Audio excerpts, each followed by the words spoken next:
பிரியமானவர்களே, ஆண்டவராகிய இயேசு கிறிஸ்துவின் நாமத்தினாலே உங்களை வாழ்த்துகிறேன். இந்த நாளிலும் நம்முடைய தியானத்திற்காக சங்கீதங்களின் புஸ்தகம் 107 சங்கீதம் 29, 30 ஆகிய வசனங்களை நான் வாசிக்கிறேன். கொந்தளிப்பை அமர்த்துகிறார், அதன் அலைகள் அடங்குகின்றது. அமைதல் உண்டானது நிமித்தம் அவர்கள் சந்தோஷப்படுகிறார்கள். தாங்கள் நாடின துறைமுகத்தில் அவர்களை கொண்டு வந்து சேர்க்கிறார். எனக்கு அன்பானவர்களே, எல்லா தீங்கிலிருந்தும் நம்மை விலக்கி காக்கிற தேவன் இந்த நாளிலே நமக்கு கொடுக்கிற மற்றும் ஒரு வார்த்தையைத்தான் நாம் வாசித்தோம். ஆம், கொந்தளிப்பை அமர்த்துகிறார், அதன் அலைகள் அடங்குகின்றது என்று சங்கீதக்காரன் சொல்லி இருக்கிறதை கவனியுங்கள்.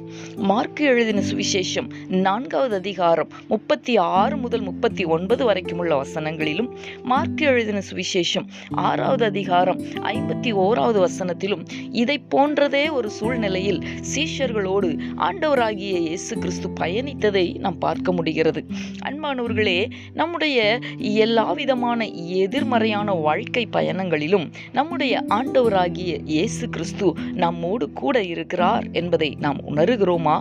கொந்தளிப்பை போன்ற சூழ்நிலைகள் நம்மை பயப்படுத்துகிற போதும், சீறி வருகிற அலைகளை போன்ற பாதிப்புகள் நிறைந்த சூழ்நிலைகளிலேயும் அன்றைக்கு அந்த கொந்தளிப்புகளை, அலைகளை அடக்கி அமைதிப்படுத்தினது போலவே இன்றைக்கும் போராட்டங்கள், எதிர்மறையான சூழ்நிலைகள் நம்மை பயப்படுத்தினாலும் பாதிப்புகளை ஏற்படுத்தாமல் அவைகளை அதட்டுகிற, அமைதிப்படுத்துகிற ஒரு தேவன் நம்முடைய வாழ்க்கையிலே உண்டு. நிச்சயமாக ஒரு அமைதல் உண்டாகும், அது நிமித்தம் சந்தோஷம் உண்டாகும். நீங்கள் விரும்பின சுக வாழ்வை, சமாதானம் நிறைந்ததொரு வாழ்வை நீங்கள் காண்பீர்கள். கர்த்தர் அதை செய்ய வல்லவர். இந்த கர்த்தருடைய வார்த்தைகளை விசுவாசித்து நாம் ஜெபிக்கலாமா? எங்களை நேசிக்கிற எங்கள் அன்பின் பரலோக தகப்பனே, ஆசீர்வாதமான இந்த நாளுக்காக உமக்கு நாங்கள் நன்றி செலுத்துகிறோம். இந்த நாளிலேயும் நீர் கொந்தளிப்பை அமர்த்துகிறவர், அதன் அலைகள் அடங்குகிறது என்பதை நாங்கள் தியானித்தோமே.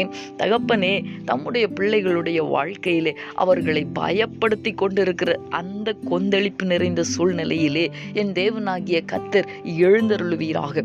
தேவனே, கொந்தளிப்பை நீர் அடக்கி அமைதிப்படுத்த வேண்டுமாய் உம்முடைய நாமத்தினாலே இந்த நாளிலே நான் ஜெபிக்கிறேன். கர்த்தர் தம்முடைய பிள்ளைகளுக்கு அற்புதம் செய்வீராக.